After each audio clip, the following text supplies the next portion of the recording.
مشرکین مکہ حضور صلی اللہ علیہ وسلم کو اذیت دینے کے نت نئے طریقے ڈھونڈتے اور الٹے سیدھے مطالبے کرتے رہتے تھے۔ آپ صلی اللہ علیہ وسلم ان کے ہر وار کو ناکام بناتے اور ان کے ہر سوال کا تسلی بخش جواب دیتے کہ کسی طرح یہ توحید کی دعوت قبول کر لیں۔ ہجرت سے 5 سال پہلے کی بات ہے کہ کفار کے سرداروں کا یہ ٹولہ حضور صلی اللہ علیہ وسلم کی خدمت میں حاضر ہوا اور عرض کیا کہ آپ صلی اللہ علیہ وسلم ہمیں اپنی نبوت کی کوئی نشانی دکھائیں تو ہم آپ پر ایمان لے آئیں گے۔ ابھی سرور کونین حضرت محمد صلی اللہ علیہ وسلم کوئی بھی جواب نہ دے پائے تھے کہ حضرت جبرائیل علیہ السلام حاضر ہوئے اور عرض کیا، اے محمد صلی اللہ علیہ وسلم، آپ ان لوگوں سے کہہ دیجئے کہ اس وقت چلے جائیں اور دوبارہ فلاں رات کو آئیں تو اس رات کو ایسی نشانی دیکھیں گے جسے دیکھ کر انہیں آپ کی سچائی کا قائل ہونا پڑے گا۔ حضور صلی اللہ علیہ وسلم نے ان لوگوں سے یہ بات فرما دی۔ اس روز تو سب واپس چلے گئے، لیکن مقرر کردہ رات وہ سب پھر حضور صلی اللہ علیہ وسلم کی خدمت میں حاضر ہوئے اور اپنا پہلے والا مطالبہ دہرایا کہ اپنی نبوت کی کوئی نشانی دکھائیے، پھر ہم ایمان لے آئیں گے۔ اس رات آپ صلی اللہ علیہ وسلم منام میں تشریف فرما تھے۔ قمری مہینے کی 14ویں شب تھی۔ چاندنی رات کا مکمل چاند پوری آب و تاب کے ساتھ آسمان پر نمودار ہوا۔ حضرت انس بن مالک رضی اللہ تعالیٰ عنہ نے بیان کیا کہ کفار مکہ نے نبی کریم صلی اللہ علیہ وسلم سے کسی نشانی کا مطالبہ کیا تو نبی کریم صلی اللہ علیہ وسلم نے انہیں چاند کے 2 ٹکڑے کر کے دکھا دیے، یہاں تک کہ انہوں نے ہیرا پہاڑ کو ان دونوں ٹکڑوں کے بیچ میں دیکھا۔ حضرت عبداللہ بن مسعود رضی اللہ تعالیٰ عنہ سے روایت ہے، جس وقت چاند کے 2 ٹکڑے ہوئے تو ہم نبی کریم صلی اللہ علیہ وسلم کے ساتھ منا کے میدان میں موجود تھے۔ آپ صلی اللہ علیہ وسلم نے اس وقت فرمایا، لوگوں گواہ رہو، اور چاند کا ایک ٹکڑا دوسرے سے الگ ہو کر پہاڑ کی دوسری طرف چلا گیا۔ اتنے عظیم الشان معجزے کے ظہور کے بعد بھی قریش کے کفار نے اس پر یقین نہیں کیا اور اسے جادو کہتے ہوئے اپنی انکار کی روش برقرار رکھی۔ اس پر سورۃ القمر میں انہیں ملامت کی گئی۔ کلام کے شروع میں ارشاد باری تعالیٰ ہے کہ یہ لوگ نہ سمجھانے سے مانتے ہیں، نہ تاریخ سے عبرت حاصل کرتے ہیں، آنکھوں سے نشانیاں دیکھ کر منہ پھیر لیتے ہیں اور کہتے ہیں کہ یہ تو ایک معمولی جادو کا کرشمہ ہے جس کی مدد سے ہماری نظر بندی کر دی گئی۔ یہ جادو ہم پر تو چل گیا لیکن دنیا پر نہیں۔ باہر سے لوگوں کو آنے دو، ان سے پوچھیں گے کہ یہ واقعہ انہوں نے بھی دیکھا ہے یا نہیں۔ کفار مکہ نے جب باہر سے آنے والے مسافروں سے اس بات کی تحقیق کی تو سب کا کہنا تھا کہ ہاں، ہم نے بھی چاند کے 2 ٹکڑے ہوتے ایک دوسرے سے دور جاتے اور پھر آپس میں ملتے ہوئے دیکھا ہے۔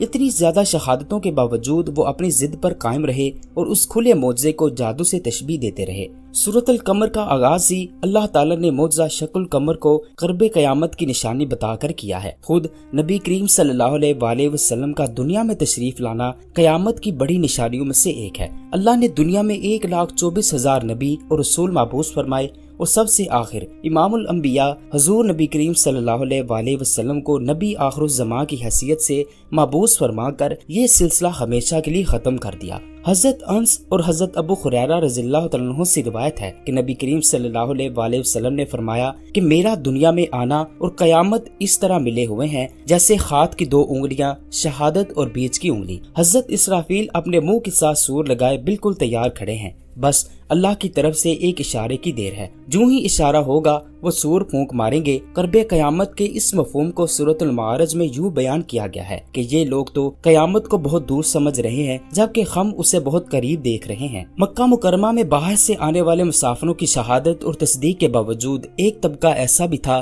جو اپنے شبہ کا اظہار کرتا رہا، لیکن آج تک کسی عقلی دلیل سے شکل قمر کا ناممکن ہونا ثابت نہ کر سکا۔ ایک شبہ یہ بھی کیا جاتا رہا کہ اگر ایسا عظیم الشان واقعہ پیش آیا ہوتا تو پوری دنیا کی تاریخ میں اس کا ذکر ہوتا، مگر سوچنے کی بات یہ ہے کہ یہ واقعہ مکہ معظمہ میں رات کے وقت پیش آیا۔ اس وقت بہت سے ملکوں میں دن ہوگا، وہاں اس واقعے کے ظاہر ہونے کا سوال ہی نہیں پیدا ہوتا، اور بعض ملکوں میں آدھی رات ہوگی جس وقت عام دنیا سوتی ہے، اور جاگنے والے بھی تو ہر وقت چاند کو نہیں تکتے رہتے۔ زمین پر پھیلی چاندنی میں اس کے 2 ٹکڑے ہونے سے کوئی خاص فرق نہیں پڑتا، جس کی وجہ سے کسی کی اس طرح توجہ ہوتی۔ پھر یہ تھوڑی سی دیر کا قصہ ہے۔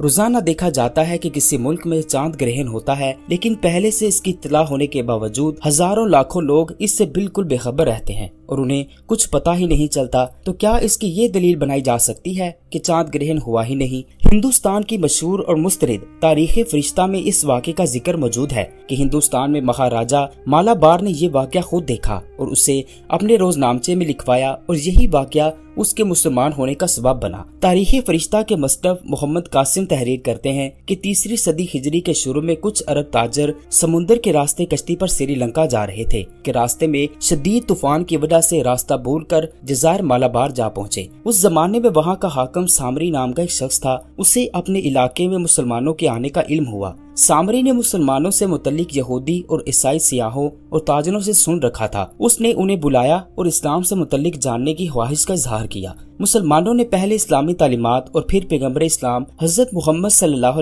علیہ وسلم سے متعلق تفصیل سے بتایا، ساتھ ہی حضرت محمد صلی اللہ علیہ وسلم کے معجزات کا بھی ذکر کیا۔ گفتگو کے دوران چاند کے 2 ٹکڑے ہونے کا بھی ذکر آیا، جسے سن کر بادشاہ نے کہا، ذرا ٹھہرو، ہم تمہاری صداقت کا ابھی امتحان لیتے ہیں۔ ہماری بادشاہت کا دستور ہے کہ دنیا میں جو بھی اہم واقعہ پیش آتا ہے ہم اسے لکھوا کر شاہی خزانے میں محفوظ کر لیتے ہیں۔ اس نے فوری اس سال کا پرانا رجسٹر منگوایا۔ اس نے اپنے آدمی کو رجسٹر کو غور سے دیکھنے میں لگوا دیا۔ جس تاریخ کو واقعہ شکل قمر ہوا تھا وہ پورا واقعہ تفصیل کے ساتھ رجسٹر میں درج تھا۔ سامری فوراً مسلمان ہو گیا اور اپنا تخت و تاج چھوڑ کر مسلمانوں کے ساتھ عرب چلا گیا۔ روایت میں ہے کہ مالابار کا راجا چیرامان پیرومل ایک رات کسی پریشانی کی وجہ سے اپنے محل کی چھت پر ٹہل رہا تھا کہ اچانک اس نے دیکھا کہ 14ویں کا پورا چاند 2 ٹکڑوں میں بٹ کر ایک دوسرے سے دور ہو گئے ہیں اور کچھ دیر بعد پھر آپس میں مل گئے۔ راجا بڑا حیران ہوا۔ اس نے اس کا سبب معلوم کرنے کے لیے اپنی حکومت کے لوگوں کو دوڑایا۔